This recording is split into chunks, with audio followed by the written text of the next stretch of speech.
আমার নবীজি বলছেন, আমার আবু বকর, তোমার তো আল্লাহ তাআলা সম্পদ দিয়েছেন, দেখো তো আমার বেলালকে মুক্ত করে আনা যায় নাকি?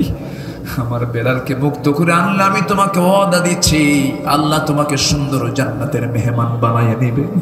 যাও বেলালকে মুক্ত করে আনো। সাইয়েদনা বেলালকে মুক্ত করে আনার জন্য তিনি চলে গেলেন। উমাইয়ার সামনে গিয়া স্বর্ণ মুদ্রা দেখায় দিলেন। ও উমাইয়া, তোর কত স্বর্ণ মুদ্রা লাগবে? যা চাবি তাই নেই, আমি জান্নাত পেতে চাই। স্বর্ণ মুদ্রা মুখের মধ্যে ফেলে দিয়া, মুখে নিক্ষেপ করে দিয়া, বেলালকে কোনো মতো মরা মানুষ মরে যাবেন এমন এমন মুহূর্ত থেকে তার কাছ থেকে উঠায় নিয়ে আসলেন। নবীর সামনে দাঁড় করায় রেখেছেন, মাথা থেকে পা পর্যন্ত রাসূল দেখতেছেন আর বলছেন, বেলাল রে, তোর এই জখমের চিহ্ন, তোর এই দেহ থেকে যে রক্ত ঝরেছে, দেখতে পাবি অচিরেই এই জমিনে আল্লাহর দ্বীন কায়েম হয়ে গেছে। বেলালের এই ত্যাগ, খাব্বাবের ত্যাগ, খাব্বাবকে কি পরিমাণ মেরেছে। পঞ্চম ইসলাম গ্রহণকারী ব্যক্তি খাব্বাব ইবনুল আরাত রাদিয়াল্লাহু তাআলা একজন কামান, লোহা পিটায় জীবিকা নির্বাহ করতেন। ওই লোকেরা করলো কি, কুরাইশরা করলো কি, ওই লোহা গরম করার জায়গা থেকে অঙ্গারগুলো তুলে নিয়ে সামনে সাজায় রেখেছে। বলা হলো, খাব্বাব, তুই তো অঙ্গার দিয়া লোহাগুলো গরম করিস, আজকে তোর পিঠটা ঝাঁঝরা করবো অঙ্গার দিয়া। খাব্বাব বলছেন, জাহান্নামের আগুনের চাইতে বড় ভয়ঙ্কর আমার কোনো সমস্যা নাই। দুটা হাত দুটা পা বেঁধে দিয়া জ্বলন্ত অঙ্গারের উপরে তাকি শুয়ে রাখলো। অঙ্গারগুলো দিয়ে তার পিঠের চর্বিগুলো গলে গলে পিঠের মধ্যে অঙ্গারগুলো ঢুকে যায়। নিভে যাচ্ছে অঙ্গার, আগুনগুলো নিভে যাচ্ছে, তার পিঠটা ঝাঁঝরা হয়ে যাচ্ছে, গর্ত হয়ে যাচ্ছে। কিন্তু একটা বারের জন্য মুখ থেকে আওয়াজ না করে আল্লাহর জিকির তিনি করেছেন। জোরে বলি সুবহানাল্লাহ। সাইয়েদনা ওমর ফারুক একদিন তার শাসনামলে খাব্বাবের পিঠের উপরে হাত দিচ্ছিলেন। পিঠের উপরে হাত দিতে নিয়ে তার নখটা ঢুকে গেছে, গোটা নখ, সাত আঙ্গুলে গোটা নখ তার পিঠের মধ্যে ঢুকে গেছে, গর্তের মধ্যে ঢুকে গেছে। ওমর ফারুক বলছেন, খাব্বাব, তোমার পিঠটা এমন এরকম অসমান কেন? খাব্বাব কেঁদে ফেলে বলছেন, ইসলাম গ্রহণ করেছি, আমার পিঠটা তারা ফুটো করে দিচ্ছে। আমার ভাইয়েরা, এত ত্যাগ, এত নির্যাতন তারা সহ্য করেছেন। ফাকিম ওয়াজহাকা লিদ্দীনি হানিফা, আল্লাহর দ্বীন নিয়ে তারা অবিচল ছিলেন, দাঁড়িয়েছিলেন। তারা কখনো পরাজিত হওয়ার কোনো লক্ষণ দেখান নাই। আমার নবীজি 13 বছর মার খেলেন, নিজেও মার খেলেন, সাহাবীরাও মার খেলেন। হ্যাঁ, ব্যাগগুলো নিয়ে মঞ্চে নয়, আমার মনে হয় যে একটু দূরে গিয়ে কোথাও, কারণ যেখানে গোনাগুনি হয় সেখানে একটু ফিসফিসানি আওয়াজ হবে, তাই না? যেন আলোচনার একটা পরিবেশ যেন আমরা ফিরে পাই। আসুন আমরা এখন সোজা আলোচনার দিকে যাই। সময় পর্যাপ্ত আছে, আমল করার নিয়ত যদি শুনি আমরা, তাহলে সময় পর্যাপ্ত আছে। জোরে বলি ইনশাআল্লাহ। আমরা যা শুনি যদি আমরা আমল করতাম, এই সমাজে কি সুদ থাকার কথা ছিল? মদ থাকার কথা ছিল? জেনা থাকার কথা ছিল? জুয়া খেলা থাকার কথা ছিল? না। শুনি তো আমরা ওয়াজ তো আমরা প্রচুর শুনি, কিন্তু আমলটা কোথায়? আমলের বেলায় তো আমরা শূন্যতা নিয়ে আছি। এজন্য শুনবো যতটুকু, আমল করব তার চাইতে বেশি। এটাই হলো ইমানদারদের জীবনের একটা গুরুত্বপূর্ণ গুণগত দিক। শুনবো যতটুকু, আমল করব তার চাইতে বেশি। সম্মানিত হাজিরিন, আমি একটা সূরাকে সামনে রেখে, একটি সূরার মাস দিক থেকে 30 নম্বর সূরা, 30 নম্বর আয়াত, 31, 32, এই 3টা আয়াতে কারিমা আমি তেলাওয়াত করেছি। এই 3টা আয়াতকে সামনে রেখে আমি কিছু কথা বলতে চাচ্ছি। যে আয়াতগুলোতে আল্লাহ তাআলা বান্দাকে নির্দিষ্টভাবে 5টি কাজের জন্য ইঙ্গিত দিয়েছেন। তিনি কে? আসতে বলবে না, তিনি কে? আল্লাহ তাআলা। কোরআন নাজিল হয়েছে যার উপরে, সেই মহান ব্যক্তিকে আল্লাহ তাআলা নির্দিষ্ট করে তাকে লক্ষ্য করে বলছেন, ফাকিম, আপনি দাঁড়িয়ে যান। মানে তাকে লক্ষ্য করে আল্লাহ তাআলা এই 5টা ইঙ্গিত দিয়েছেন এবং তাকে জানিয়ে দিচ্ছেন। এর মধ্য দিয়ে গোটা বিশ্ব মানবতাকে এটা জানানোর জন্য আল্লাহ তাআলা তাকে অর্ডার দিয়েছেন। সূরাটার নাম হলো সূরাতুর রূম। সূরাতুর রূম। রোম হচ্ছে একটি জনপদের নাম। সেই সময় 1500 বছর আগে, যে সময় গোটা পৃথিবীতে আমার রাসূল যে সময় এসেছিলেন, পরাশক্তি ছিল দুটা, একটা হলো রোম, আরেকটা হলো পারস্য। রোমক শক্তি আর পারসিক শক্তি। তো মক্কার কুরাইশরা ছিল হলো পারসিক শক্তিদের মানে সাপোর্টার, আর রোমকদের বিরুদ্ধে তার অবস্থান নিয়েছিল। পারসিকরা অপেক্ষাকৃতভাবে রোমকদের চাইতে আরো বেশি দুষ্ট ছিল এবং তাদের আকীদার সমস্যাটা আরো বেশি ছিল। যদিও উভয় তারা ভ্রষ্ট, তারা অবশ্যই ইসলামের কোনো কল্যাণের জন্য কোনো গোষ্ঠী নয়, কিন্তু আল্লাহ তাআলা এখানে রোমকদের বিজয় নিয়ে আল্লাহ তাআলা একটা আগাম ঘোষণা দিলেন। মক্কার কুরাইশ সেটা শুনে বলল, মুহাম্মদ তুমি এমন নিউজ দিলা যে রোমকরা আমাদের পক্ষের না, তুমি তাদের বিজয়ের সংবাদ আগে জানায় দিলা।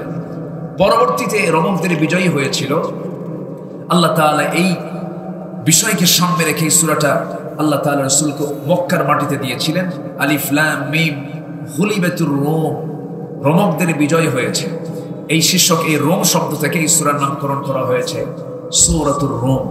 আল্লাহ তাআলা এই সূরার মধ্যে তেলাওয়াতকৃত আয়াতের মধ্যে আল্লাহ তাআলা তার রাসূলকে জানাচ্ছেন, 5টি কাজের জন্য ইঙ্গিত দিচ্ছেন। আসুন আমরা ধীরে ধীরে মূল আলোচনার দিকে চলে যাচ্ছি।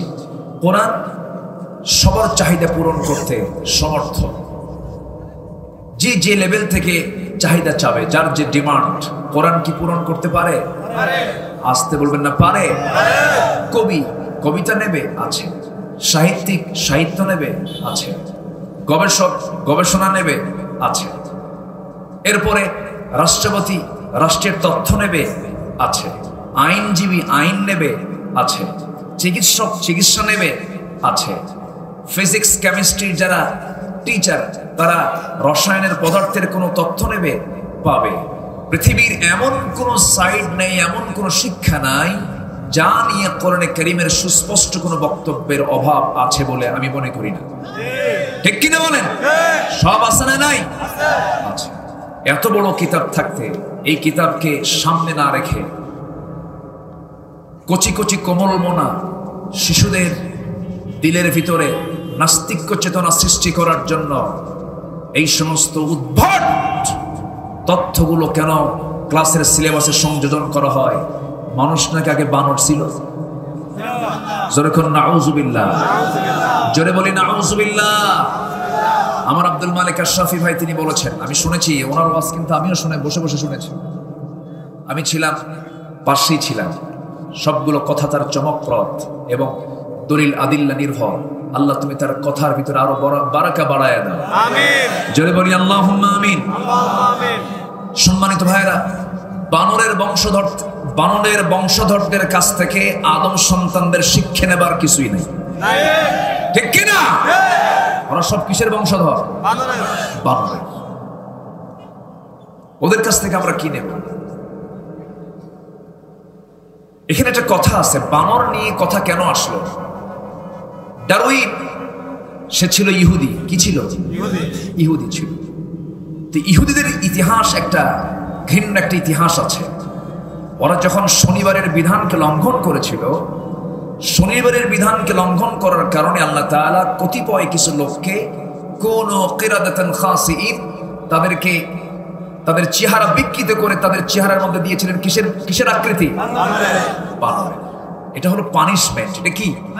পানিশমেন্ট। আল্লাহ তাআলা বলেন, وَلَقَدْ عَلِمْتُمُ الَّذِينَ اعْتَدَوْا مِنْكُمْ فِي السَّبْتِ فَقُلْنَا لَهُمْ كُونُوا قِرَدَةً خَاسِئِينَ। তোমরা যখন শনিবারের বিধানকে জেনে যখন লঙ্ঘন করেছ, আল্লাহ রাব্বুল আলামিন তাদেরকে ঘৃণিত বানরাকৃতি দিয়ে তাদেরকে লাঞ্ছিত করেছেন। ডারউইন মনে মনে চিন্তা করলো, আমাদের এই ইতিহাসকে শুধু আমাদের মধ্যে আমরা কেন লালন করব? এটা একটা বিশাল বড় আমাদের বিরুদ্ধে অভিযোগ। এটা গোটা মানবতার মধ্যে ঢুকায় দিয়ে মানুষ আগে বানর ছিল। মানে এই দোষটা তারা শুধু নিজে রাখতে চায় নাই, গোটা মানবতার উপরে চাপিয়ে দেওয়ার অপচেষ্টা চালিয়েছে। এটা একটা ষড়যন্ত্রের অংশ। এটা মানুষকে সম্মান দিয়েছেন কে? ওয়ালাকাদ কাররামনা বানি আদম। আমি আদম সন্তানকে সম্মান দিয়েছি, আর সেই মানুষকে বানর বানাচ্ছে। এটা কথা ছোটবেলা কি বলে শীতকালে এই এলাকায় এই খাবারটা আছে কিনা জানি না, গ্রামের মানুষগুলো ওই পাতিলের নিচের যে বেঁচে যাওয়া যে ভাতগুলো সকালবেলা শীতের সকালে এটাকে কেমন করে খায়? হ্যাঁ, কি ভাত এটা? কড়কড়া, কড়া ভাত, কড়া ভাত। আচ্ছা, এটাকে কড়া ভাত বলে, ঠিক আছে। কড়কড়া এক একটা এলাকায় এক একটা নাম আছে। এটাকে দেখবেন পেঁয়াজ, রসুন, এরপরে কাঁচামরিচ অথবা নতুন পেঁয়াজের ফুল এসেছে, ওই ফুল দিয়া সুন্দর করে রসুন দিয়া সুন্দর করে ডলে নিয়ে সকালবেলা যে গ্রামের মানুষরা খায়, এর মধ্যে মজা আছে না নাই বলেন তো?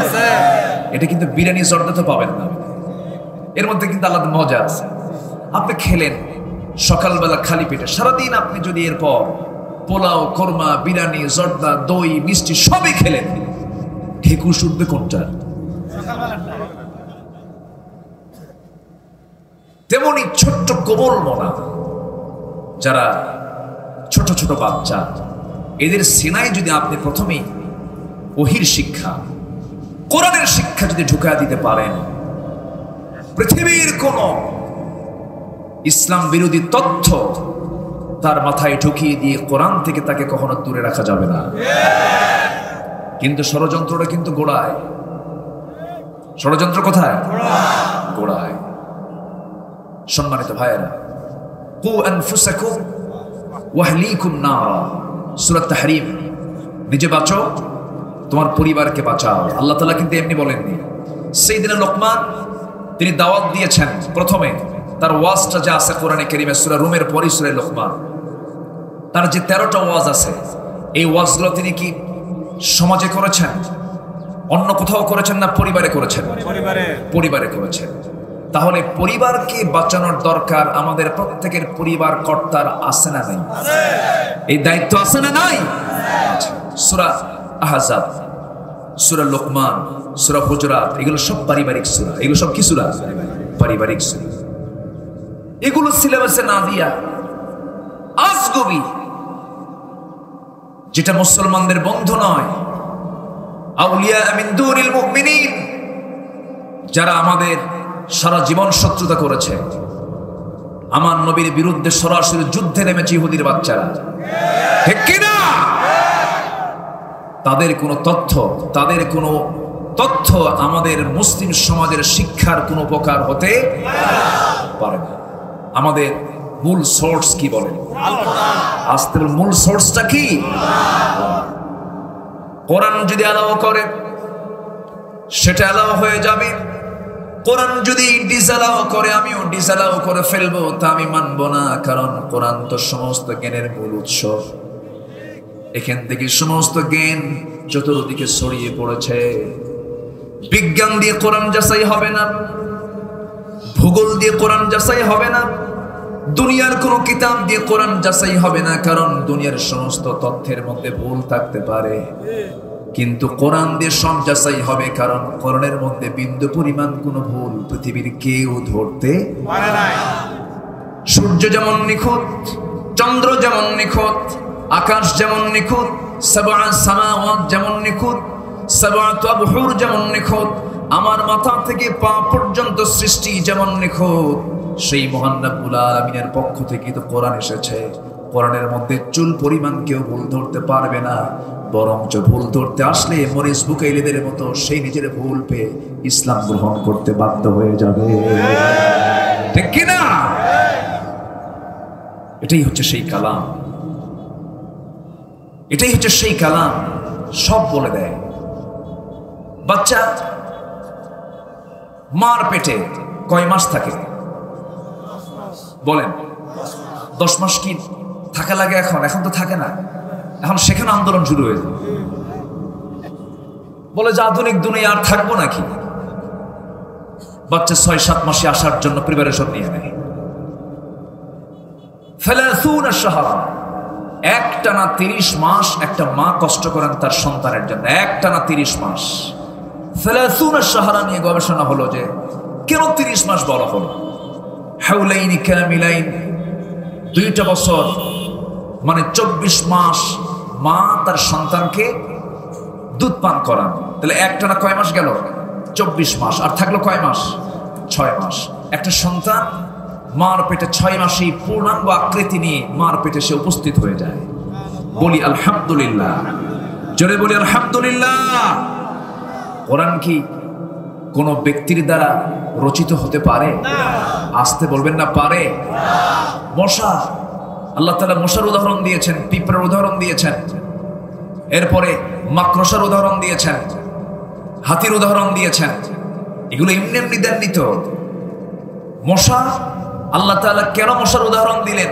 কাফের মুশরিকরা বলে মা দারাদাল্লাহু বিহাদা মাসালা, কিন্তু মশা যে দিয়েছেন কেন উদাহরণ, অবশ্যই এর যৌক্তিক দিক আছে না নাই? আছে। আসতে বলবেন না আছে না নাই? আছে। মশা এক নাম্বার, মশাটা এটা এমন একটা সৃষ্টি আল্লাহ তাআলা বান্দাকে কামড়ায়, বান্দাকে কি কামড়ায়। কিন্তু এই মশার উদাহরণটা আল্লাহ তাআলা কেন দিলেন, কি জন্য দিলেন? নাও তো দিতে পারতেন, কাফের এটা বলল। কিন্তু ইমানদাররা কি বলে? সূরা বাকারার 24 নম্বর আয়াত, ইন্নাল্লাহা লা ইস্তাহি আন ইয়াদরিবা মাসালাম মা বাউদাতান ফামা ফাওকাহা فأما الذين آمنوا فيعلمون أنه الحق জোরে বলুন আল্লাহু আকবার। আল্লাহ তাআলা মশা নামক এই সমস্ত সৃষ্টি উদাহরণ দিয়ে তিনি কোনো লজ্জা পান না। ইমানদার যারা তারা এর মধ্যে হকটা খুঁজে পায়, কিন্তু যারা কাফের তারা বলে তোমার আল্লাহর কাজ নাই, কাম নাই, মশার উদাহরণ দেওয়ার কি দরকার? মশাটা কেমন? এই মশাটা কত শক্তিশালী প্রাণী। হয়তো আমরা মনে করি দুর্বল প্রাণী, কিন্তু দুর্বল প্রাণী এটা নয়। এই দুনিয়ার সবচাইতে একজন কুখ্যাত কাফের ছিল যে ইব্রাহিম খলিলের মতো নবীকে আগুনে পুড়ে মারতে চেয়েছিল। সেই লোকটার নাম কি? তাকে মারছেন কি বাহিনী দিয়া?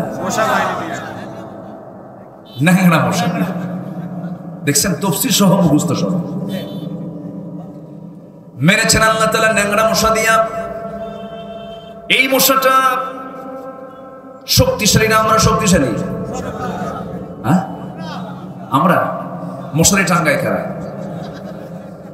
বলেন, মশারি কে টাঙ্গায়? মশারি আমরা টাঙ্গাই কেন? যদিও ছোট্ট প্রাণী, কিন্তু মশার কামড় ডেঙ্গু যার হয়েছে সে তো বুঝে, মারাত্মক, মানুষ মরেও পর্যন্ত যায়। আমার এই মশা থেকে বাঁচার জন্য আমরা মশারি টাঙাই, রাতের বেলা ঘুমাতে যাই। যদি দুই একটা মশা যদি ভিতরে ঢুকিয়ে পড়ে, কানের কাছে ভন ভন করলে আর ঘুম হয় না। এই যে ভন ভন আওয়াজটা হয়, এটা কিন্তু তার কোনো মুখের কোনো কথা নয়, কোনো আওয়াজ নয়, এটা হচ্ছে পাখার আওয়াজ। বিজ্ঞান বলছে মশা তার পাখা প্রতি সেকেন্ডে নড়ায় হলো 500 থেকে 600 বার।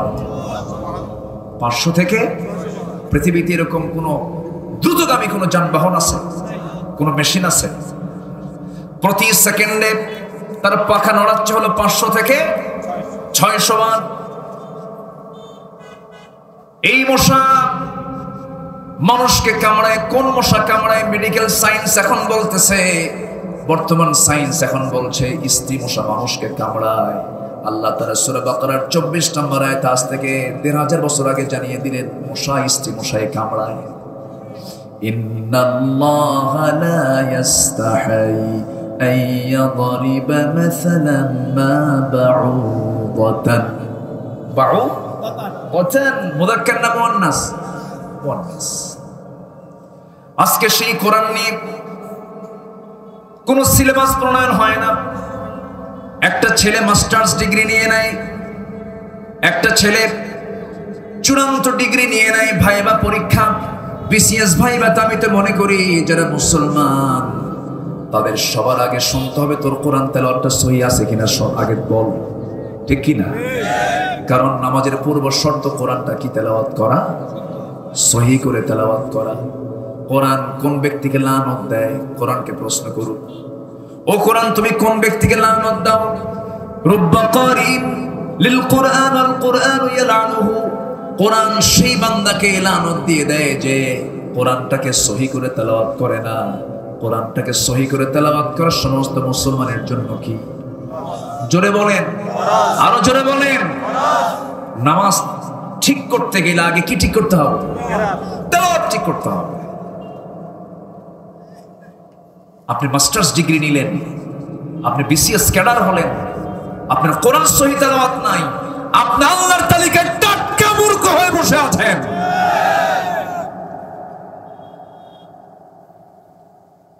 যে মাদ্রাসার উদ্যোগে আজকের মাহফিল, আমি মনে করি এটা হচ্ছে সবচাইতে বড় একটি শিক্ষা প্রতিষ্ঠান। বলি আলহামদুলিল্লাহ, জোরে বলি আলহামদুলিল্লাহ। আমি যদি এখানে প্রশ্ন করি, হয়তো বা কুমিল্লা এটা ব্যতিক্রম হতে পারে, কোরআনকে সহি করে তেলাওয়াত করতে পারেন কতজন? হাত কি সবার উঠবে? সবার কি উঠবে? কিন্তু উচিত ছিল কি? বলেন, উচিত ছিল কি? নামাজ পড়া কি ফরজ, সহি করে কোরআন তেলাওয়াত করা কি ফরজ। সেই দিকে কোনো গুরুত্ব নাই। পার্লামেন্টে কারি সাহেব যায় নাই, সেদিন কারি সাহেব অনুপস্থিত, তেলাওয়াত দিয়ে তো অধিবেশন শুরু হয়। একজন পার্লামেন্টারিয়ানকে কোরআন তেলাওয়াত করতে বলেছে, কোরআন তেলাওয়াত করতেছে, কিল হিয়াল্লাহ হে, বুঝলেন? শয়তান কয় তোর আমার তেলাওয়াত সহি আছে। এই হচ্ছে আজকে সমাজের নেতৃত্বের দশা। যাদের মুখে কোরআন তেলাওয়াত নাই, যাদের নামাজ নাই, যাদের দিনদারি নাই, অসৎ নেতৃত্বের মুখে আমরা জুতা মারি, ঠিক কি না?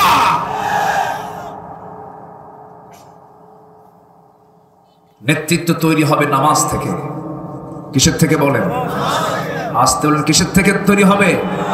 রাসূল যখন দুনিয়া থেকে বিদায় নেবেন ইঙ্গিত দিয়ে গেছেন আমার পরবর্তী খলিফা কে হবে।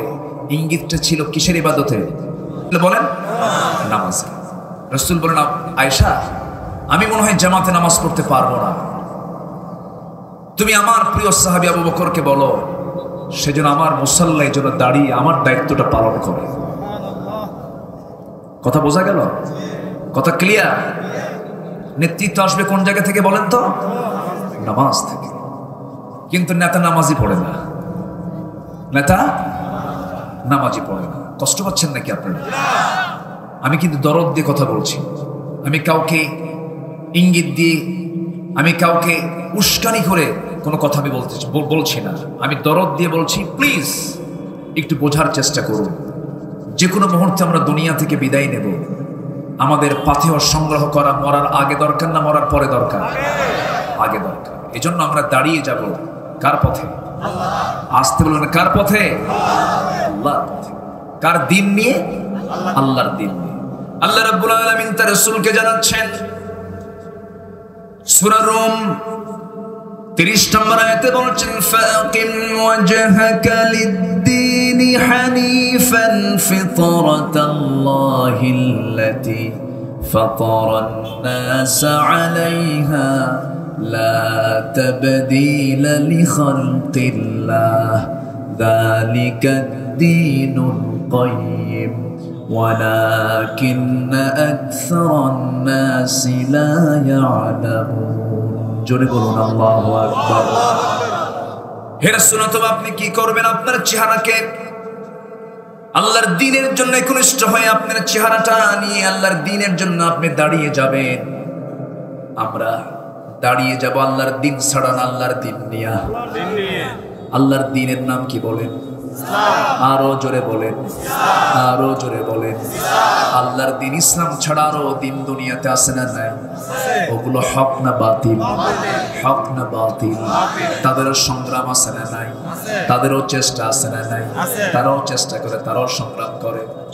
আল্লাহ বলছেন, আল্লাযীনা আমানু ইউকাতিলুনা ফি সাবিলিল্লাহ والذين كفروا يقاتلون في سبيل الطاغوت। ঈমানদার যারা, তারা সংগ্রাম করে আল্লাহর পথে। আর কাফের যারা তারা সংগ্রাম করে তাগুতের পথে, হয়তো বলবেন হুজুর কাফেরদের কাজ হলো তাগুতের কাজ করা, কিন্তু মুসলিম নামদারিও কিছু কাফের আছে না নাই? আসতে বলবেন না আছে না নাই? কাফের কিন্তু কোনো গোষ্ঠীর নাম নয়, কাফের কিন্তু কোনো সম্প্রদায়ের নাম নয়। মুসলিম নামদারি অনেক কাফের আছে না নাই? আছে। মুসলিম নামদারি কাফেরও আছে। নামের আগে মোহাম্মদ, শেষে ইসলাম। মোহাম্মদ মুজাহিদুল ইসলাম, নিজের নাম, বাবার নাম শহীদুল ইসলাম, দাদার নাম শরীফুল ইসলাম। তিন পুরুষ ইসলাম, ওর মধ্যে কিসের ইসলাম বাদ আছে? ও বোঝাচ্ছে আমার সব ইসলাম, আমি কিসের মুসলমান নই। না না, বংশগত কৌলিন্য দিয়ে, বংশগত প্রভাব দিয়ে, নামের প্রভাব দিয়ে জান্নাত পাওয়া যাবে না। ইহুদির ছেলে ইহুদি হতে পারে, ব্রাহ্মণের ছেলে ব্রাহ্মণ হতে পারে, হিন্দুর ছেলে হিন্দু হতে পারে, খ্রিস্টানের ছেলে খ্রিস্টান হতে পারে। মুসলমানের সন্তান মুসলমান হতে পারে না, ইমামের সন্তান ইমাম হতে পারে না যদি যোগ্যতা না থাকে। ইসলাম চাই যোগ্যতা। ইসলাম চাই কি? যোগ্যতা। দিনকে কনিষ্ঠভাবে গ্রহণ করতে হবে। এই পৃথিবীতে আল্লাহর দিন ছাড়া আরো বহু দিন এই দুনিয়াতে আছে। মোটামুটি ভাবে যদি বলা হয়, গোটা দুনিয়াতে সবাই যেগুলো নিয়ে জানে বুঝে, মোটামুটি 70 থেকে 80টি দিন আছে দুনিয়াতে। সেটা মানুষের তৈরি করা। কার তৈরি করা? মানুষের তৈরি করা। 70 থেকে 80টি হিউম্যান ল, মানব রচিত মতবাদ আছে। এটাই খ্রিস্টানরাই তৈরি করেছে, ইহুদিরাই তৈরি করেছে। এই সমস্ত মতবাদ, এই সমস্ত দিনগুলো কোন মুসলমান যদি গ্রহণ করে নেয়, তার কোনো কিছুকে আল্লাহর দরবারে কবুল হবে নাকি? আমি কিন্তু আজকে আক্ষরিক কথাগুলো বলছি, একটু কান লাগাবেন। মূল ফান্ডামেন্টাল পয়েন্ট আমি হাত দিয়েছি, মূল জায়গায় আমি একটু হাত দিয়েছি, একটু গুরুত্ব দিবেন। নামাজ পড়লাম, রোজা রাখলাম, হজ করলাম, টাকা আছে যাকাত দিলাম, মসজিদ বানালাম, মাদ্রাসা বানালাম,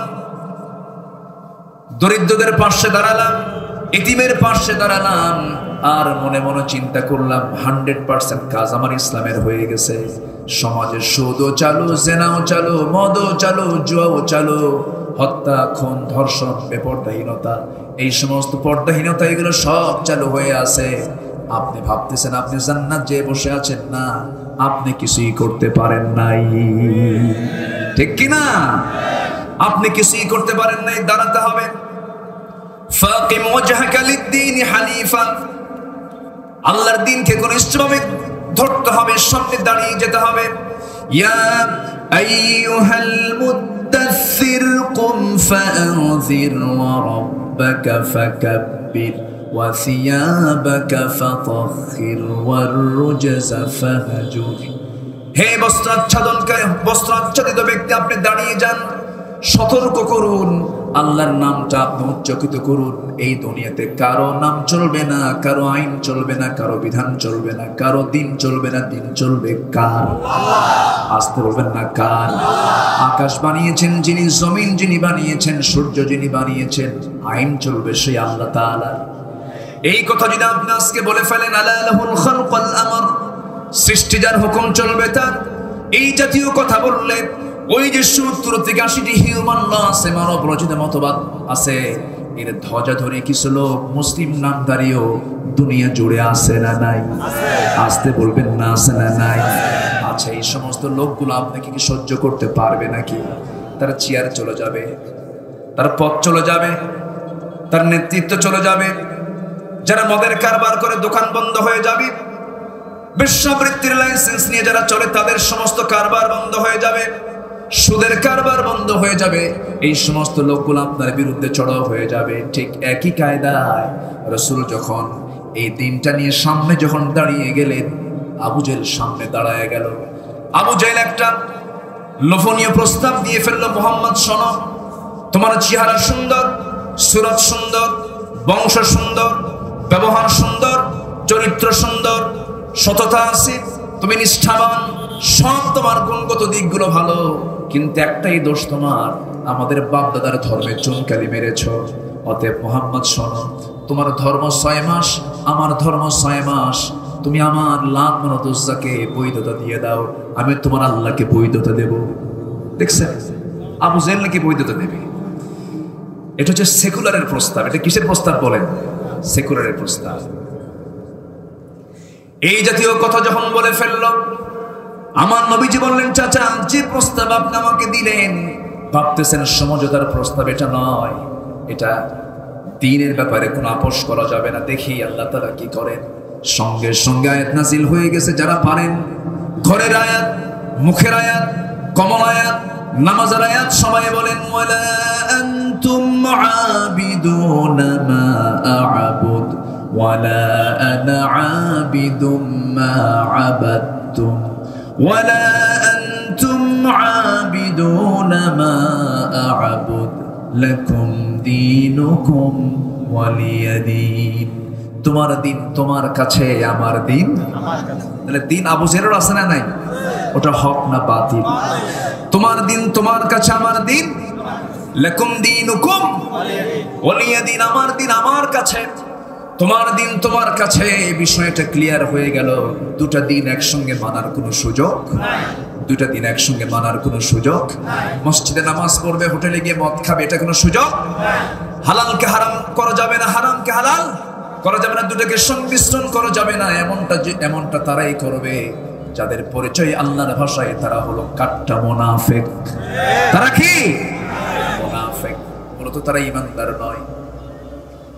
আমার বন্ধুগণ, আমার দেশে এমনও পরিবার গড়ে উঠেছে, স্বামীটা হলো মুসলমান, বউটা হলো হিন্দু। আসতে কর কেন? আছে না নাই? আছে। যখন বলা হয় এটা কেন, বলে ও ধর্ম পালন করে, আমি আমার ধর্ম পালন করি। লাকুম দীনুকুম ওয়ালিয়া দীন। দেখছেন কি তাফসীরটা করে দিল। আছে, এগুলো আছে। আচ্ছা, ওয়ালা তানকিহুল মুশরিকাত হাত্তা ইউমিননা, এটা পড়ো না? এই আয়াত দেখো না? মুমিনা নারী ছাড়া কোনো মুশরিকা নারীকে বিয়ে করলে বিয়ে হবে না। বিয়ের পূর্ব শর্ত হলো উভয়কে কি হতে হবে? কি হতে হবে? মুসলিম মুসলিমা, মুসলিম মুসলিমা হতে হবে, তাহলেই তো বিয়ে হবে। এটা শর্ত। বিয়ে হবে শর্ত এক নাম্বার কি? উভয়কে কি হতে হবে? মুসলিমা হতে হবে, মুসলিম হতে হবে। তাহলে এমন করে সুযোগ ইসলাম মানার নাই। ইসলাম মানতে গেলে এমন করে ইসলাম মানা যাবে না, আংশিক মানা যাবে না, আংশিক গ্রহণ করা যাবে না। ইসলামকে কমপ্লিট মানতে হবে, কারণ আল্লাহ তাআলা ইসলাম তো আংশিক দেন না, ইসলামটা পরিপূর্ণ দিয়েছেন। এই জন্য রাসূলকে এই কথা যখন বলা হলো, রাসূল তো দাঁড়িয়ে গেছেন। নবুয়ত পাওয়ার পর থেকে তিনি আন্দোলন চালিয়ে যাচ্ছেন। 13 বছর মক্কায় দাওয়াত দিতে গিয়ে মার খেতে খেতে পিঠের চামড়া চলে গেছে, সাহাবে কেরামের জীবন চলে গেছে, ইয়াসার পরিবারে চলে গেছে। সুমাইয়াকে মারতে মারতে রক্তাক্ত করে ফেলে দিয়া বর্ষার আঘাতে বুকটা ঝাঁঝরা করে দিয়েছে। সুমাইয়ার বুকের রক্ত জমিনে ঝরে পড়েছে। দুনিয়া থেকে বিদায় হয়ে প্রমাণ করে বুঝিয়েছে, ও দুনিয়ার মানুষরা শেষ নিঃশ্বাস পর্যন্ত আল্লাহর দ্বীনকে নিয়ে আমি দাঁড়িয়েছিলাম। ফাকিম ওয়াজহাকা লিদ-দীনি হানিফা। আমি কাবু হই নাই, আমি আমার ঈমান শূন্যতা নিয়ে আমি হেরে যাই নাই। আমি ঈমান নিয়ে দাঁড়িয়েছিলাম, দ্বীন নিয়ে দাঁড়িয়েছিলাম। সাইয়েদনা বেলালকে ধরা হলো। আমার নবীজি মক্কার মাটিতে, তার পাওয়ার নাই, ক্ষমতা নাই, সমস্ত প্রশাসন আবু জেহেলের হাতে। নবীজি কিচ্ছু করতে পারছেন না। আমার নবীজি সবচেয়ে প্রিয় সাহাবীর অন্যতম একজন ছিলেন কালো মানুষ। পৃথিবীতে 3 কালো ফেমাস মানুষ, পৃথিবীতে 3 কালো ফেমাস। একটা কালো হচ্ছেন বেলাল, আরেকটা কালো হচ্ছেন লোকমান। আল্লাহু আকবার বলেন। কালোকে লোকমান ছিলেন কালো মানুষ, কিন্তু কালো হলে হবে কি, সম্মানটা এত বেশি দিয়েছে, কোরআনের মতো কিতাবে আল্লাহ তাআলা তার নামটা লিখে দিয়েছে। আরেকজন হচ্ছেন বেলাল, যেখানে ইমাম সেখানেই মুয়াজ্জিন।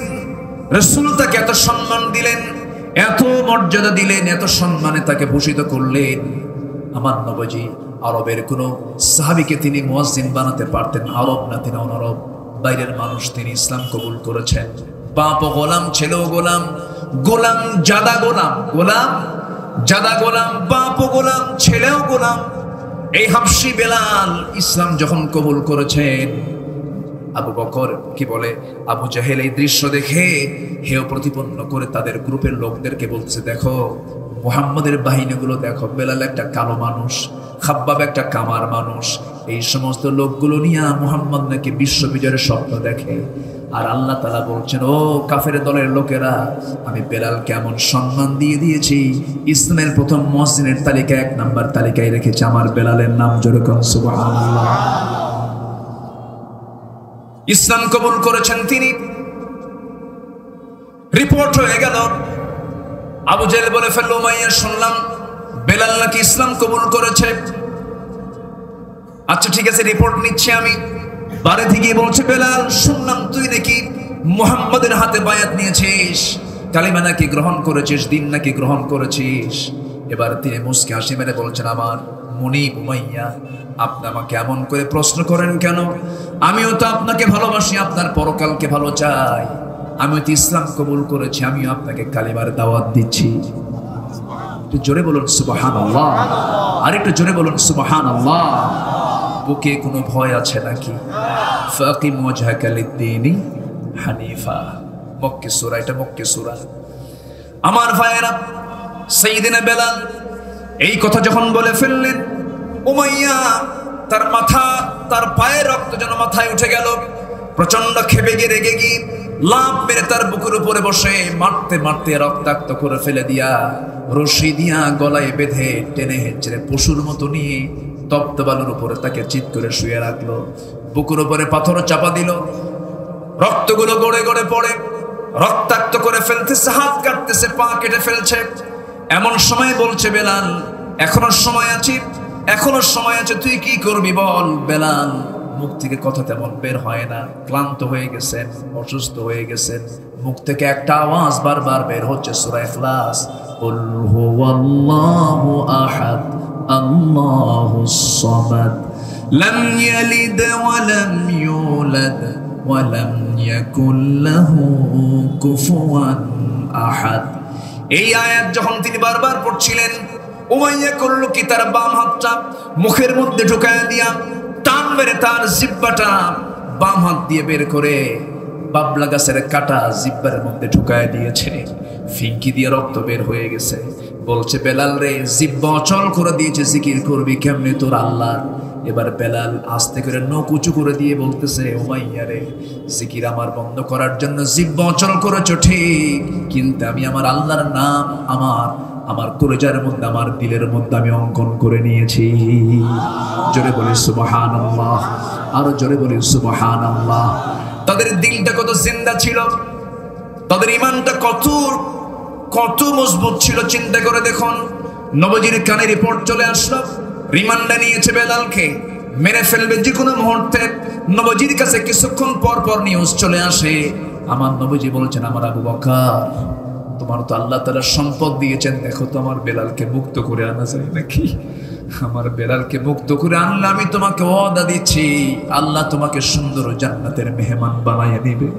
যাও বেলালকে মুক্ত করে আনো। সাইয়েদনা বেলালকে মুক্ত করে আনার জন্য তিনি চলে গেলেন। উমাইয়ার সামনে গিয়া স্বর্ণমুদ্রা দেখায় দিলেন, ও উমাইয়া, তোর কত স্বর্ণমুদ্রা লাগবে, যা চাবি তাই নে, আমি জান্নাত পেতে চাই। স্বর্ণমুদ্রা মুখের মধ্যে ফেলে দিয়া, মুখে নিক্ষেপ করে দিয়া, বেলালকে কোনো মতো মরা মানুষ মরে যাবেন এমন মুহূর্ত থেকে তার কাছ থেকে উঠায় নিয়ে আসলেন, নবীর সামনে দাঁড় করায় রেখেছেন। মাথা থেকে পা পর্যন্ত রাসূল দেখতেছেন, আর বলছেন, বেলাল রে, তোর এই জখমের চিহ্ন, তোর এই দেহ থেকে যে রক্ত ঝরেছে, দেখতে পাবি অচিরেই এই জমিনে আল্লাহর দ্বীন কায়েম হয়ে গেছে। বেলালের এই ত্যাগ, খাব্বাবের ত্যাগ, খাব্বাবকে কি পরিমাণ মেরেছে। পঞ্চম ইসলাম গ্রহণকারী ব্যক্তি খাব্বাব ইবনুল আরাত রাদিয়াল্লাহু তাআলা একজন কামান, লোহা পিটায় জীবিকা নির্বাহ করতেন। ওই লোকেরা করলো কি, কুরাইশরা করলো কি, ওই লোহা গরম করার জায়গা থেকে অঙ্গারগুলো তুলে নিয়ে সামনে সাজায় রেখেছে। বলা হলো, খাব্বাব, তুই তো অঙ্গার দিয়া লোহাগুলো গরম করিস, আজকে তোর পিঠটা ঝাঁঝরা করবো অঙ্গার দিয়া। খাব্বাব বলছেন, জাহান্নামের আগুনের চাইতে বড় ভয়ঙ্কর আমার কোনো সমস্যা নাই। দুটা হাত দুটা পা বেঁধে দিয়া জ্বলন্ত অঙ্গারের উপরে তাকি শুয়ে রাখলো। অঙ্গারগুলো দিয়ে তার পিঠের চর্বিগুলো গলে গলে পিঠের মধ্যে অঙ্গারগুলো ঢুকে যায়, নিভে যাচ্ছে অঙ্গার। আগুনগুলো নিভে যাচ্ছে, তার পিঠটা ঝাঁঝরা হয়ে যাচ্ছে, গর্ত হয়ে যাচ্ছে, কিন্তু একটা বারের জন্য মুখ থেকে আওয়াজ না করে আল্লাহর জিকির তিনি করেছেন। জোরে বলি সুবহানাল্লাহ। সাইয়েদনা ওমর ফারুক একদিন তার শাসনামলে খাব্বাবের পিঠের উপরে হাত দিচ্ছিলেন। পিঠের উপরে হাত দিতে নিয়ে তার নখটা ঢুকে গেছে, গোটা নখ, সাত আঙ্গুলে গোটা নখ তার পিঠের মধ্যে ঢুকে গেছে, গর্তের মধ্যে ঢুকে গেছে। ওমর ফারুক বলছেন, খাব্বাব তোমার পিঠটা এমন এরকম অসমান কেন? খাব্বাব কেঁদে ফেলে বলছেন, ইসলাম গ্রহণ করেছি, আমার পিঠটা তারা ফুটো করে দিচ্ছে। আমার ভাইয়েরা, এত ত্যাগ, এত নির্যাতন তারা সহ্য করেছেন। ফাকিম ওয়াজহাকা লিদ-দীনি হানিফা, আল্লাহর দিন নিয়ে তারা অবিচল ছিলেন, দাঁড়িয়েছিলেন। তারা কখনো পরাজিত হওয়ার কোনো লক্ষণ দেখান নাই। আমার নবীজি 13 বছর মার খেলেন, নিজেও মার খেলেন, সাহাবীরাও মার খেলেন। ইয়াসার পরিবারকে শেষ করে দেওয়া হলো, সুমাইয়াকে শেষ করে দেওয়া হলো। আমার নবীজি শুধু এতটুকুই বললেন, সাবরান আলা ইয়াসার, সাবরান আলা ইয়াসার ফাইন্না মাওয়াইদাকুমুল জান্নাহ। ধৈর্য ধরো, ধৈর্য ধরো, ইয়াসার পরিবার তোমাদের জন্য জান্নাতের ওয়াদা হয়ে গেছে। আমার নবীজি 13টা বছর ধরে গোপনে গোপনে, আড়ালে আড়ালে, পাহাড়ি গুহায় গুহায়, তায়েফে গিয়ে বিভিন্ন জায়গায় গিয়ে কালিমার আওয়াজগুলো ছড়িয়ে দিলেন। কিন্তু 13 বছর তিনি মার খেলেন। মার খেয়ে শেষ পর্যন্ত টিকতে পারলেন না। আমার নবীর মতো সত্যবাদী, আমার নবীর মতো আমানতদার, আমার নবীর মতো মহা আমানতদার মানুষ পৃথিবীতে আর কোনোদিন আসবেও না, আসার সম্ভব না। আল আমিন, as-সাদিক উপাধি কিন্তু এই কাফের মুশরিকরাই দিয়েছিল। আমার নবীজির মুখটা ছিল হাসি ভরা, কিন্তু সেই রাসূল শেষ পর্যন্ত তার নিজের ঘরে থাকতে পারলেন না। কেন? নাগরিকত্ব কেন বাতিল হলো? কেন রাষ্ট্রদ্রোহিতার মামলা হলো? কেন তাকে পাগল বলা হলো? কেন তাকে কবি বলা হলো? কেন তাকে জাদুঘর বলা হলো? কেন তাকে উম্মাদ বলা হলো? কেন তাকে লেসকাটা বলা হলো? এই সমস্ত এতগুলো অপবাদ দেওয়ার মূল কারণ কিন্তু একটাই ছিল, সেটা হলো এই দুনিয়াতে কারো দিন চলবে না, দিন চলবে একমাত্র আল্লাহ তাআলা।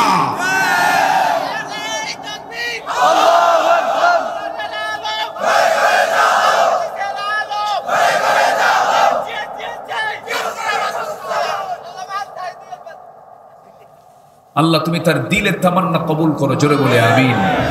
আরো জোরে আল্লাহুম্মা আমিন। কষ্ট পাচ্ছেন? আলোচনা চালাই, জোরে বলি ইনশাআল্লাহ। আরো জোরে বলি ইনশাআল্লাহ।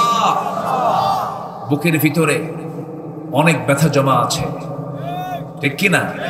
বুকের ভিতরে দুঃখ ব্যথা জমা আছে না নাই? চোখের অশ্রু ঝরালে কি দুঃখ প্রকাশ করা যায়? মনের অনেক দুঃখ থাকে, ওজনে কি মাপা যায়? চোখের অশ্রু ঝরালে কি দুঃখ প্রকাশ করা যায়? আল্লাহ আমাদের দিলের তামান্নাকে তুমি আল্লাহ কবুল করো, আমিন। জোরে বলি আল্লাহুম্মা আমিন। সম্মানিত ভাইয়েরা, রাসূল 13টা বছর মক্কায় থেকেছেন। মার খেয়েছেন না মার দিয়েছেন? মার খেয়েছেন। কিন্তু রাসূল মার খেয়ে খেয়ে শেষ পর্যন্ত যখন নবীর বিরুদ্ধে যখন হত্যার হুলিয়া জারি করা হলো, থাকতে পারলেন না হিজরত করলেন? থাকতে পারলেন না হিজরত করলেন? হিজরত করলেন। আল্লাহ তাআলা তাকে অর্ডার দিলেন, তিনি হিজরত করতে বাধ্য হলেন। কাফিরদের অত্যাচার, এদিকে আল্লাহ তাআলার অর্ডার, দুই দিকে ইঙ্গিত করে রাসূল মক্কা থেকে মদিনায় গিয়ে পাড়ি জমালেন। এবার 10টি বছর যে তিনি থাকলেন, মার খেলেন না মার দিলেন? রাসূলের হাতে কি অস্ত্র ছিল? তরবারি ছিল? আজ তখন ছিল কিনা বলেন? মদিনায় গিয়ে, মদিনায় যাওয়ার পর তিনি কি তরবারি ব্যবহার করেছেন? করেন নাই? করেছেন তরবারি ব্যবহার। কে বলেছে করেন নাই? তার ব্যবহৃত তরবারির নামও আছে। সেই তরবারি আজও জাদুঘরে আছে না নাই? আচ্ছা, তাহলে তরবারি হাতে নিলে কি মায়ের খায় না মায়ের দেয়? রাসূল, আমরা শুধু শুনি দয়ার সাগর। কি সাগর? তিনি কি বিচার করেন নাই? তার বিচার কি এরকম দয়া দিয়েছিল? বিচারের সময় কি দয়া থাকে? দয়া থাকে? এখানে থাকে হলো আদালত। কি থাকে? আদালত। দুটা বিচার। একটা বিচার আমার নবীজি করলেন এক মহিলার ব্যাপারে। মহিলার নামটা হলো ফাতিমা। চুরি করে ধরা পড়ছে ধনী মানুষ। ইসলাম অভাবী চোরকে হাত কাটে না স্বভাবী চোরকে হাত কাটে? অভাবী না স্বভাবী? স্বভাবই, যার স্বভাব হলো চুরি করা কিন্তু অভাব নাই, সেই চোরের হাত ইসলাম কাটতে বলে। অন্ন বস্ত্র শিক্ষা বাসস্থান চিকিৎসা নাই, এগুলোর অভাব আছে, চুরি করেছে, ইসলাম তাকে শাস্তি দেবে না। আল্লাহু আকবার বলেন। আমার নবীর কাছে রিপোর্ট আসলো যে সে সম্ভ্রান্ত পরিবারের কিন্তু চুরি করে ধরা পড়ছে। রাসূল বললেন হাত কাটো, কোনো কথা নাই। সেই ধনী পরিবারের সেই মেয়েটার আত্মীয় স্বজন এসে সাইয়েদনা ওমর ফারুকের কাছে এসে বলছে, আপনি তো অমর, আপনার কথা নবীজি শুনবেন, একটু দেখুন তো সুপারিশ করে এই শাস্তিটা মাফ করে নেওয়া যায় কিনা। নবীর কাছে এসে সাইয়েদনা ওমর ফারুক বললেন, ইয়া রাসূলুল্লাহ, দেখুন তো সম্ভ্রান্ত পরিবার, বংশের নামটা, যশ সম্মানটা একটু হলে ক্ষতিগ্রস্ত হয়, একটু কিছু করা যায় নাকি? আমার নবীদের চক্ষু লাল হয়ে গেল, রক্তিমাকার ধারণ করে বলেন, ওমর, তোমার সেই হুঙ্কার, বাতিলের বিরুদ্ধে হুঙ্কার তোমার কোথায় গেল? এই মুহূর্তে যদি সেই ফাতিমা না হয়ে যদি ফাতিমা বিনতে মুহাম্মদ চুরি করে ধরা পড়েছে প্রমাণ হতো, আমি নবী সবার সামনে নিজে আমি রাসূল আমার মেয়ের হাত কেটে দিতাম। জোরে বলি আল্লাহু আকবার। বিচার করেছেন কে? মুহাম্মদ সাল্লাল্লাহু আলাইহি ওয়াসাল্লাম। এক মুনাফিক এসে নবীর সামনে অভিনয় করে কালেমা পড়ল, অসুস্থ। রাসূল বললেন, তুমি যাও, ওই রাখালের কাছে যাও, তার কাছে বেশ কিছু উট আছে, সেখানে গিয়ে তুমি উটের দুধ পান করো, সুস্থ হয়ে যাবে। তাকে পাঠানো হলো, সে উটের দুধ খাইয়া সুস্থ হইয়া করছে কি, রাখালকে মেরে ফেলে দিয়া উটগুলো অপহরণ করে নিয়ে চলে যাচ্ছে। আমার নবীর কাছে রিপোর্ট হয়ে চলে আসলো। আমার নবীজি বললেন, যে অবস্থায় ওকে পাও, ওকে ধরে নিয়ে আসো। ধরে নিয়ে আসা হলো। খুনের শাস্তি, এই পৃথিবীতে 3টা শাস্তি ইসলাম খুব কঠোরভাবে দিয়েছে। আস-সাইয়্যিবুজ জানি, কতলুন নাফস, জেনাকারের শাস্তি। নাম্বার 2 হলো হত্যার শাস্তি। নাম্বার 3 হলো ইসলাম থেকে যদি কেউ বের হয়ে আসে, মুরতাদ হয়ে যায়, তার শাস্তি। এই 3টা শাস্তি হলো হত্যা। 3টা শাস্তি কি? হত্যা, কতল।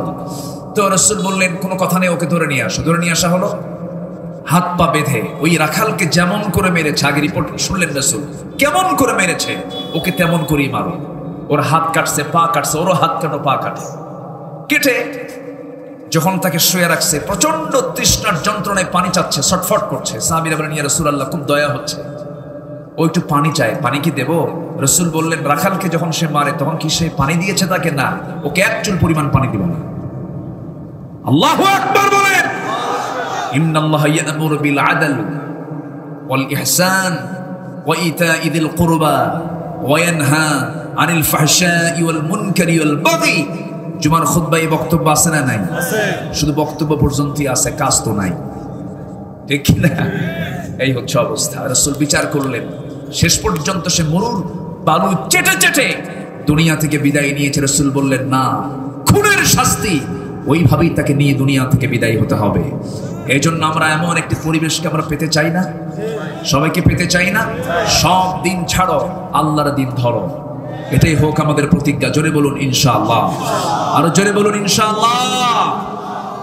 আমার ভাইয়েরা, 5টা কাজের জন্য ইঙ্গিত এখানে আসছে।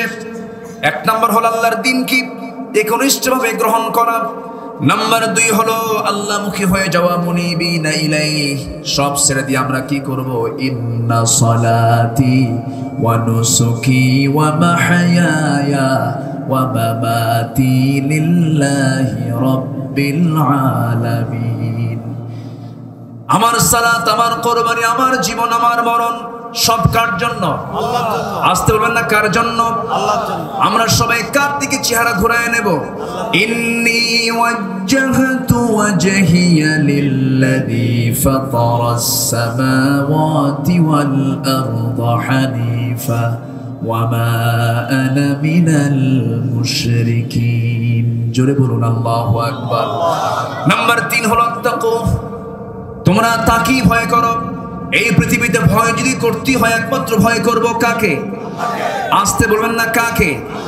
রব না রব? রব না রব? রব কে? কোন প্রশাসনকে আমরা যতটুকু ভয় করব, প্রশাসনকে ভয় করে লাভ কি? সেও মানুষ, আমিও মানুষ। ভয় করতে হবে কার? প্রশাসনকে। আল্লাহর নিয়োজিত ফেরেশতা আছে না নাই? ফেরেশতার পিছনও আছে না নাই? রিমান্ড আছে না নাই? আছে না নাই? হাজত আছে না নাই? মামলা আছে না নাই?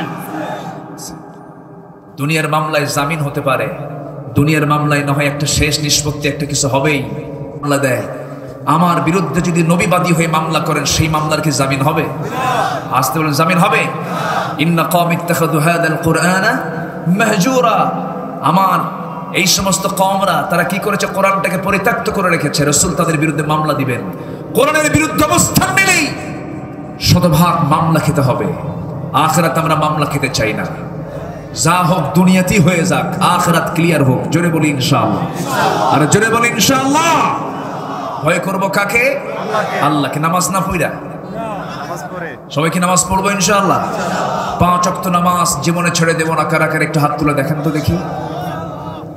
জোরে বলি ইয়া আল্লাহ। আর জোরে বলি ইয়া আল্লাহ। আমাদেরকে 5 ওয়াক্ত সালাত আদায় করার তৌফিক তুমি আল্লাহ দিয়া দাও। জোরে বলি আমিন। আরো জোরে আমিন। আরো জোরে আমিন। হাত নামান।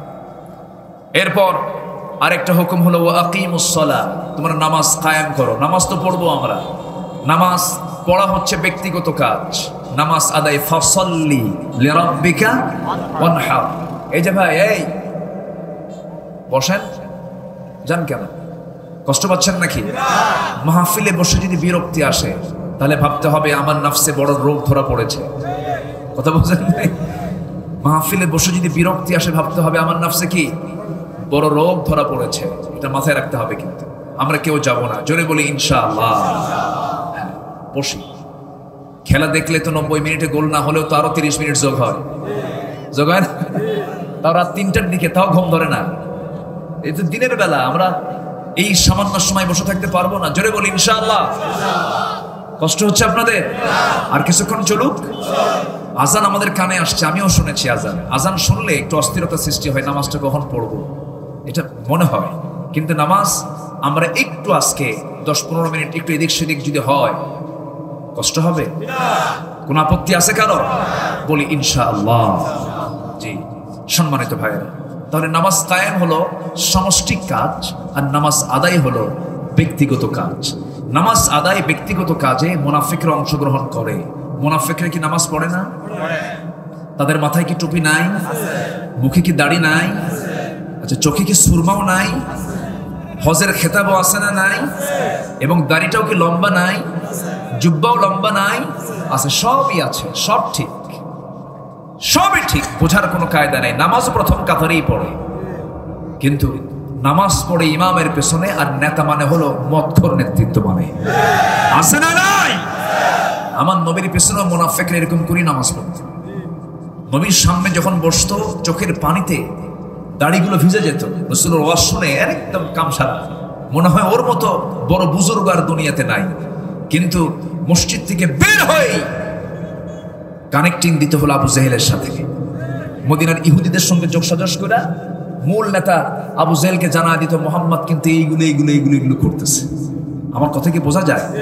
তো এরকম কিছু সান্ডা পান্ডা এখনো, এরকম মুনাফিক কিছু এখনো আছে না নাই? আছে, এখনো কিন্তু আছে। দেখেন, মুনাফিকটা বড় ভয়ঙ্কর। আল্লাহ তুমি মুনাফিকের সমস্ত লক্ষণ থেকে আমাদেরকে বাঁচাও। লক্ষণ কিন্তু এটা কিন্তু ইমানদারের ভিতরেই কিন্তু এই জাতীয় কিছু লক্ষণ আসতে পারে, কিন্তু লক্ষণগুলো আমাদের জীবন থেকে আমরা এটাকে মাইনাস করে ফেলবো। জোরে বলি ইনশাআল্লাহ। সাহাবীরা মাঝে মাঝে আফসোস করতেন, আশঙ্কা করতেন, না ফাঁকা হানজালা, না ফাঁকা হানজালা। হানজালা দৌড়া দৌড়া যাচ্ছেন রাসূলের কাছে, বলতেছে হুজুর হানজালা মুনাফিক হয়ে গেছে। কেন? আপনার সামনে বসে শুধু আপনার কথা মনে হয়, দিনের কথা মনে হয়, আপনার থেকে দূরে চলে গেলেই দুনিয়ার কথা মনে হয়। রাসূল বলেন, হানজালা তোমার সবই ঠিক আছে, তুমি টেনশন করো না। বিয়ে আমার সুন্নাত, বাচ্চাদের মুখে খাবার তুলে দেওয়া এটা সাদকা, স্ত্রীর দিকে নজর দেওয়া এটা হচ্ছে সাদকা, এটাও ইবাদত, কোনো সমস্যা নেই। সাহাবীরা কি আশঙ্কা করতেন। আমার নবীর এক সাহাবীর কাছে মুনাফিকদের একটা তালিকার লিস্ট রেখে দিয়েছিলেন। কেউ কেউ বলেছেন 82 জনের একটা মুনাফিকের তালিকা ওই সাহাবীর কাছে ছিল। সাইয়েদনা ওমর ফারুক মাঝে মাঝে তার কাছে গিয়ে বলতেন, ভাই দেখো তো ওই নামের মধ্যে আমার নামটা আছে নাকি, আমার নামটা আছে নাকি? সাহাবী বলতেন, আপনার নাম কেন থাকবে, আমার তো মন বলে মাঝে মাঝে আমার নামটা এর মধ্যে ঢুকলো কিনা। অথচ রাসূল তার জবানে বলেছেন ওমর জান্নাতি, যেরকম সুবহানাল্লাহ। আমার আবু বকর মা তোলাআতি শামস ওয়ালা গরাবাত, কোন সূর্য উদয় হয়নি, অস্ত যায়নি, যে আবু বকরের চেয়ে শ্রেষ্ঠ মানুষ পৃথিবীতে আছে। সে ওমরের মতো মানুষ, তিনি খুঁজতেছেন তালিকার মধ্যে আমার নামটা আছে কিনা দেখো তো। তাহলে আমাদের চিন্তা করার দরকার আছে না নাই?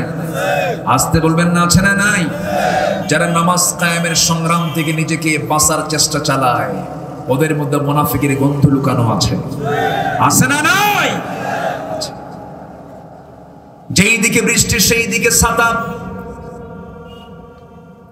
যেই দিকে বৃষ্টি সেই দিকেই ছাতা, মাগার গায়ে আমি বৃষ্টির পানি ভিজাবো না, মামলা খেতে পারবো না, হামলা খেতে পারবো না, সবাই আমার বন্ধু, আমার কোনো শত্রু নাই। এরকম লোক আছে না নাই বলেন? আছে। বলে ভাই কিছু বুঝি না, আমি নিরপেক্ষ, আমার কোনো দল টল নাই। যে বলে আমি নিরপেক্ষ, পৃথিবীতে সবচাইতে বড় মুনাফিক ওই নিরপেক্ষ লোকটা, ঠিক কিনা? আমার নবী কি নিরপেক্ষ ছিলেন নাকি? আসতে বলে নিরপেক্ষ ছিলেন নাকি?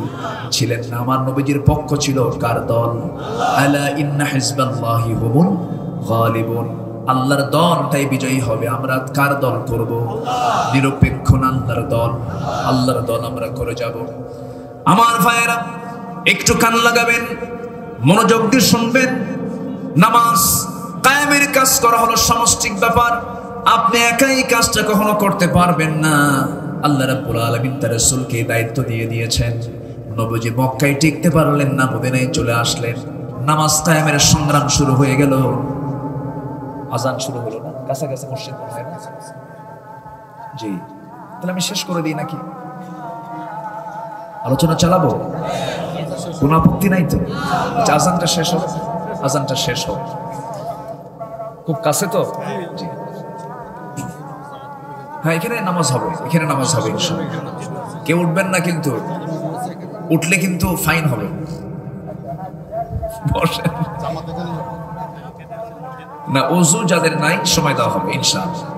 মাহফিলের সৌন্দর্যের মাহফিল একটা ফুটন, একটা ফুল বাগান। এই বাগানের ফুল হচ্ছে না আপনি একজন, আপনি চলে যাবেন একটা ফুল কমে যাবে, সৌন্দর্যের ব্যাঘাত হবে, নষ্ট হবে। আমার বাগানটাকে নষ্ট করবো না।